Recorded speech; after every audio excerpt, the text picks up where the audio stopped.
economically progressing. The hydro projects today, we are already surplus. There are 13 more projects which are in the offering.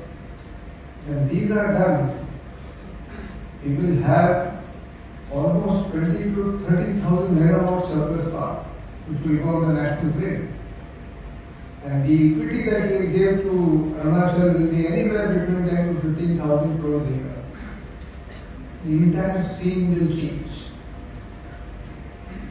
We have done palm oil plantation. We plan to do it in 50,000 hectares. We have already done about 20% of this. When it is done, the whole country will become palm oil surplus. We will export palm oil, whereas we are importing it from South Asia. We are going in for rubber plantation. We are also planning to do that in about 50,000 hectares. When we do that, we will be able to export rubber. This is the cycle which has been envisioned. A lot of money is being spent to develop infrastructure, and we are creating facilities where we earn the revenues to create this growth. Now, with all this happening, our focus is on the borders. There has been a substantial increase in the deployment of the armed forces here. When I was commanding 4 Corps, the entire Arunachal was with me. Today, 3 and 4 Corps both are deployed on these borders. We have a larger density of those. Yet, the worry is that there is a substantial ground of the entire breadth of the borders extending to 20, 30 kilometers, which is lying vacant. Now, this is something like inviting trouble. So Chinese keep eyeing for this. If they decide to come and sit in some of these areas, firstly we will be hard pressed to detect it, and secondly, we may not even know that they are sitting. So the first challenge we have is how to move our villages ahead. The first villages need to march ahead. So today what is happening is that the Vibrant Villages program has vitalized these villages, because they were lagging behind with no facilities. So we have declared that the development of border villages will be a collaborative effort with the armed forces, the activity and the population. So whatever facilities the armed forces get, it will be shared with the border villages and vice versa. Secondly, I am suggesting to the armed forces and the paramilitary, it is time for you to take the civilians in the first villages to DLC. Yesterday it was a security issue that we didn't want civilians to go to the border.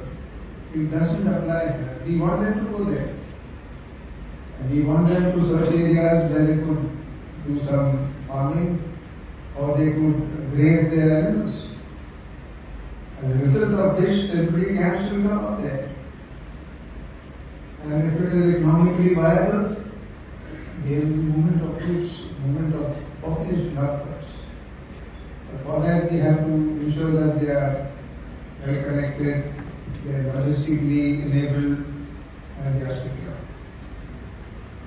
Now, I am giving this background because it is under this scenario that we are discussing the problems that we have with our neighbor and what should be done. Suggestions which have come through the panelists who have discussed at length. Use of technology is one of the most important aspects of it. Our ability to carry out deep surveillance across the borders is extremely important, because if we don't get early warnings, we could be surprised yet again. Our ability to operate in higher altitudes, because the watershed along the line of actual control is at 10 to 15,000 feet. It is a difficult terrain. All these valleys rise like this, they are snowbound. Secondly, with China having developed the non-lethal battle capabilities, which we call the grey zone capabilities, in terms of cyber, in terms of information war, in terms of cyber war, propaganda, everything that they do, that is a big challenge. We need to have measures to counter all this. So we have also, as far as the armed forces is concerned, we are raising forces which are going to be slowly getting capable on information warfare, cyber war, on non-lethal aspects. So using of soft power along with the hard power is necessary. And we need to develop our soft and hard power to the extent that we become deterrent. Honorable Governor of Arunachal Pradesh, distinguished guests, speakers, scholars, ladies and gentlemen, and dear children from various colleges and schools here. A very good afternoon to all of you and Jai Hind.